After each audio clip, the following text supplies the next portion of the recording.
gosses, avant que la tête ne devienne grosse. Sans les bosses, j'aime les gosses, avant que la vie ne les cabosse.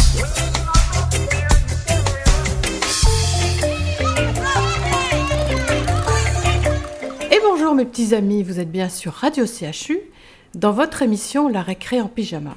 Et je suis accompagnée comme toujours de Pierre. Bonjour Pierre. Bonjour Chantal, bonjour mes petits amis. Alors nous allons avoir aujourd'hui 3 histoires, dont une de Valérie Bonenfant. Merci Valérie encore une fois pour ton imagination qui nous ravit Pierre et moi, et j'espère les enfants aussi, pour les histoires. Et cette histoire s'appelle La souris Dantine. Et c'est un conte où il faut sauver la souris qui s'appelle Dantine. Mais pourquoi elle ? Mais parce qu'elle adore les enfants l'adorent, et quand on laisse la petite dent sous l'oreiller, elle apporte des friandises. Mais il va y avoir une urgence, écoutez bien. Dantine était une souris célèbre, même si on ne l'avait jamais vue. Ce matin-là, elle était à l'œuvre dans la maison de Noé, le petit garçon ayant perdu sa dent de lait dans la nuit. Il est trop mignon. Qu'est-ce que je vais bien lui offrir à ce petit gars-là ? Une friandise ? Oui, il m'a l'air d'être un gourmand.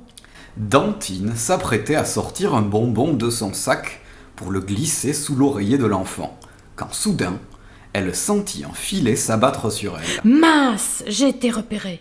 Ce n'est pas bien, relâchez-moi. J'ai encore du travail aujourd'hui. Il faut que je m'occupe d'Amandine, Arnold, Gilles et les autres. Mais les voleurs la glissaient maintenant dans un sac sombre, serrèrent les liens au maximum et la pauvre bête n'y vit goutte. Où la menait-on ? Elle ne le savait pas. Peut-être que c'est pour une urgence dent tombée, quelque part, et qu'ils ont dépêché une unité d'élite pour m'emmener là-bas. Oui, ce devait être cela. Rassérénée, elle se laissa balloter dans le sac. Cela secoua, cela vibra, cela tomba tant même. Ouille ! Vous pourriez faire attention, je suis un être vivant, fragile. Enfin, ce qui devait être le voyage s'arrêta. Ok, je me prépare, lança Dantine, prête à parer à l'urgence qui s'annonçait. Les liens du sac se dénouèrent. Elle revit la lumière du jour et cligna des yeux. Tout ce soleil l'éblouissait. Alors, où est-ce ? Guidez-moi s'il vous plaît, j'irai plus vite. Effectivement, on la guida, direct vers une grande cage aux barreaux blancs. D'ailleurs, tout était blanc ici. La cage, les murs, la lumière, l'air même. Mais c'est quoi cette odeur de blanc ? Cela picote mes narines. Mais où suis-je ? Où est mon patient ? L'intervention devait être critique, car elle vit bientôt arriver 2 blouses blanches. Ah, enfin du renfort. Très bien, conduisez-moi vers l'enfant.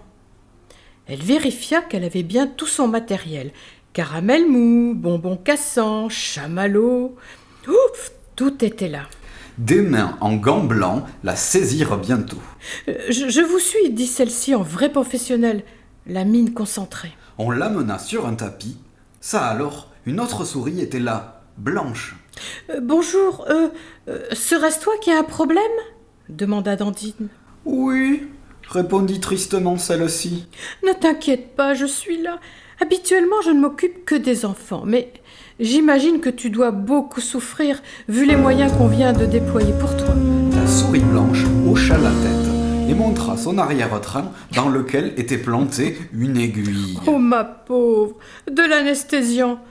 Ce n'est pas ce que j'utilise comme méthode, moi. Je préfère traiter par le plaisir. Et Dantine s'empressa d'ôter avec ses dents l'injection qui dégoulina par terre. Les mains blanches essayèrent de la ramasser, mais sans succès. Trop tard, l'aiguille venait de tomber au sol, droite et enfoncée dans le pied de l'une des blouses blanches qui sautillait en hurlant. Ne nous laissons pas distraire et agissons. Alors, dis-moi ton petit nom, chère souris. Camille, répondit l'autre. Eh bien, Camille, montre-moi tes dents et pour cela, ouvre grand ta bouche. Regarde, tu vois cette gourmandise ? Eh bien, elle est pour toi. La souris blanche regarda cette étrange souris grise qui lui parlait. Elle vit les 2 blouses blanches occupées aux pieds. C'était le moment. Elle saisit Dantine par la patte et fonça vers la porte. Au passage, elle ouvrit toutes les serrures des autres cages. Bientôt, à leur suite, courut une nuée de souris. « Mais que de monde ici! Mais ma parole, c'est une vraie souricière !» s'exclama Dantine. La porte ne résista pas à l'assaut des milliers de rongeurs qui s'enfuyaient et gagnaient la liberté. Derrière elle couraient les blouses blanches, l'une boitillante, l'autre houspillante. « Mais revenez, vous exagérez, revenez !»« Dis donc, ton mal de dents ne t'empêche pas de courir, toi !» lança Dantine, tout essoufflé. « Ça y est, nous sommes sauvés !» souffla enfin Camille. « Bon, et si maintenant nous nous occupions de ta dent ? C'est que j'ai d'autres urgences à traiter, moi. » Camille considéra cette jolie souris grise. Dantine, oui, elle en avait entendu parler. C'était l'amie des enfants. Ces enfants que tu récompenses aujourd'hui vont devenir des hommes demain, et certains, adultes, sont terribles. Ils n'aiment pas les souris, leur font subir des mauvais traitements, comme ceux que tu as croisés dans le laboratoire. Des grands enfants qui n'aimaient pas les souris ? Mais comment cela était-il possible ? Aurait-elle mal fait son travail avec eux quand ils étaient enfants ? Je vais leur apporter des délices. Ils vont aimer les souris, je te le promets. Mais serait-ce trop vous demander à toi et à tes amis, pendant mon absence, de vous occuper des enfants qui m'attendent ? Ok, Dantine, mais sois prudente de ton côté. Ils ont oublié. Mais ne t'inquiète pas, je vais leur rappeler qu'ils ont été aussi des enfants. On écoute une chanson et on se retrouve pour la deuxième histoire. L'asticot. Et bien sûr, l'asticot Nino en profita pour le narguer. « Bah, alors Kibou, tu me boudes ? Je suis plutôt mes préférés. Tu t'es reconverti sur les pousses de pissenlit. » Nino rigolait à se tordre ses anneaux d'asticot. Kibou soupira et versa une larme, non de crocodile, mais de corbeau. « J'en ai marre, Nino. Tout le monde me boude. Personne ne m'aime. Mon plumage est moche, mon bec est moche, mes pattes sont moches. » Nino, à l'aide de son bout de corps, qu'il faisait remuer, resta pensif. Il reprit la discussion. « Tu es pas si moche que ça, Kibou. Puis, tu as l'avantage d'être un grand malin pour nous dénicher de nos plantes secrètes. » « Oui, ok, mais vous m'aimez pas non plus puisque vous avez tous peur de moi. » Pleurnicha de plus belle le plus noir des volatiles. Le ver se gratta la tête et continua. « Nous, les vers, personnellement, on préfère se faire manger par toi plutôt que par les oiseaux. Tu la trouves plus intelligente, toi, la poule jacotte ? Cote, cote, cote. Parlons-en. Quand elle nous attrape, elle nous prend pour des pierres et avec son bec, elle pique, pique, pique encore, et encore sur nos têtes. Et parlons-en de Léon le Paon. Lui, il nous rend sourds avec sa voix stridente. Et bien souvent, mes amis meurent les tympans abîmés avant qu'il ait eu le temps de nous gober. Quant à Sophie Loi, elle est si fière que quand elle nous mange, elle joue méchamment avec nous et nous écrase avec ses affreuses pattes palmées. « Que puis-je faire pour qu'on me respecte enfin ?» demanda Kibou. « Il faut déjà leur prouver que tu es très utile, que tu n'es pas fait uniquement pour être emprisonné dans les pièges des champs de blé. » Le ver continua sa thèse du « comment accepter les corbeaux ?» Il s'exclama soudain. « Viens le corbeau, je vais devenir ton avocat et on va aller voir ces volatiles débiles. » Ainsi Kibou suivit Nino en sautillant, tandis que le ver rampait de tout son corps. La bande d'oiseaux se faisait bronzer au soleil. Jacotte, pour passer le temps, faisait une partie de coq Saint-Jacques et driblait pour marquer un but. Sophie Loi, fière, elle, s'admirait dans l'eau de la pataugeoire. Léon, lui, préparait son dernier récital. Et Tico, le moineau, lui, piaillait pour que sa mère lui rapporte à manger.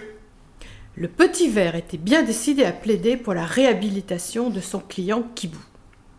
Il monta donc rapidement à un tribunal et monta sur un bout de coquille d'huître qui traînait par là et dont Jacotte en avait oublié l'existence. Un vacarme régnait et le ver hurla. « Silence, ou je fais évacuer la cour !» Le Paon Léon jugea utile de la ramener, mais le ver, grand juge pour l'occasion, ne se laissa pas impressionner. Il reprit. « Qui peut voler très haut dans le ciel ? Toi, Léon ? Toi, Sophie ? Toi, Jacotte? Et toi, Tico? Il te faut encore ta maman pour t'aider. Qui peut sautiller dans les champs sans se tordre une patte? C'est toi, Léon? Ou c'est toi, Sophie? Ou toi, Jacotte? Et toi, Tico? Il te faut encore ta maman pour t'aider à marcher. Qui n'a pas peur des voitures sur les routes? Est-ce que c'est toi, Léon? Toi, Sophie?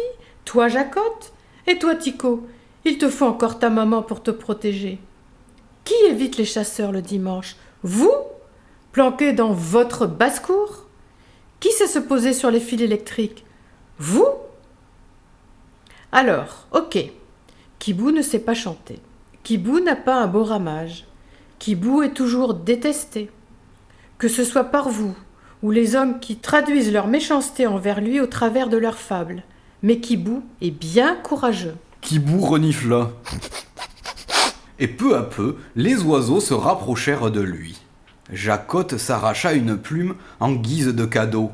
Léon, le paon, lui faisait le même présent avec une de ses plus belles plumes. Sophie lui donna un coup de patte câlin.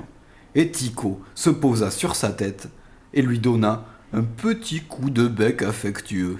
Ce jour-là, Kibou fut porté en oiseau courageux de la basse-cour et le petit ver Nino eut la vie sauve. On écoute une chanson et on se retrouve pour une troisième histoire. Même jour, dans la même maison. Le temps passa et la petite souris grandit et quitta son nid pour partir en exploration. Ce jour-là, le chaton jouait avec un bout de papier. Quand la souris l'aperçut depuis le trou du mur, doucement elle sortit. Sa maman lui avait dit de se méfier. De tout temps, les chats chassent les souris, c'est sûr. La souris longea le mur sur la pointe des pieds. Mais bientôt ils se trouvèrent nez à nez. Suivant son instinct, le chaton se mit à la chasser et commença dans le couloir une folle randonnée. Qui se termina soudainement dans le jardin.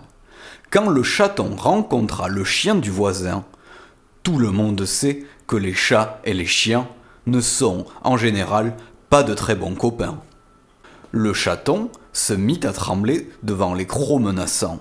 Alors la gentille petite souris comprit à cet instant que même si le chaton était son ennemi, elle n'avait pas le cœur de le laisser ainsi. Et elle lui cria « Suis-moi, je connais un recoin !» Le chaton, une fois de plus, suivit son instinct. Et le gros chien, qui n'était pas très malin, essaya de les rattraper, mais en vain.